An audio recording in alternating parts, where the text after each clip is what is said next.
Hello, I'm Dr. Graham Teague. This is a brief video to demonstrate two very simple techniques that you can use now to see if you have spinal imbalances. Now it's these imbalances that cause your pain, whether you have low back pain, sciatica, neck or even upper back pain. Now the first test is very simple. All you're doing is looking at your pelvic height. So all you do is look in a mirror and note if one side of your pelvis is higher than the other. Now, there are two landmarks that you can use. The first is what's called the ASIS, which are the bumps on the front of your pelvis, or alternately, you can just place your hands on top of your hips. Now, what you'll note is that one side of your pelvis is higher than the other, and this creates what's called a rotational imbalance. If your left side is higher, you have what's called an LFP, and if you have the right side higher, you have an RFP.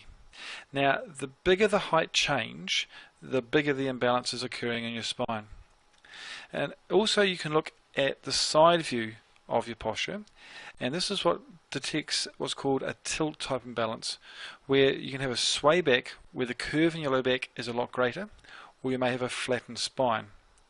Now it's the pelvis which is the foundation of your spine, and it's the imbalances that are centered around here that can create pain throughout your spine, causing both muscle as well as joint tension. Now, a second test that you can use, which also confirms these imbalances, is what's called a straight leg raise. So simply lie on your back with your knees bent and then straighten one leg and raise it as high as you can until you can feel a pulling in the back of your leg or in your lower back. And then just repeat this for the other side. Now there are two things that you will note. First that you may find is you can lift one leg higher than the other side. Now if this is the case, then again it confirms that you have a rotational imbalance. Secondly, people should be able to lift their leg up to almost 90 degrees. Now if you find that you can't lift your leg up to 90 degrees, and if both your legs are similar, then you may have those tilt type imbalances.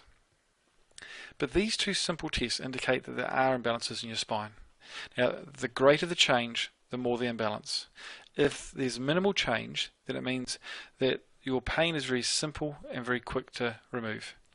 If the imbalances are greater, then pain is still very simple to remove, but it will take a small amount of time to return your spine to balance.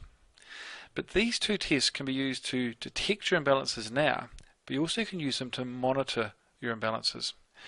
Long-term wise, you can use these same tests to make sure your spine stays in balance, which is important for a long-term future of being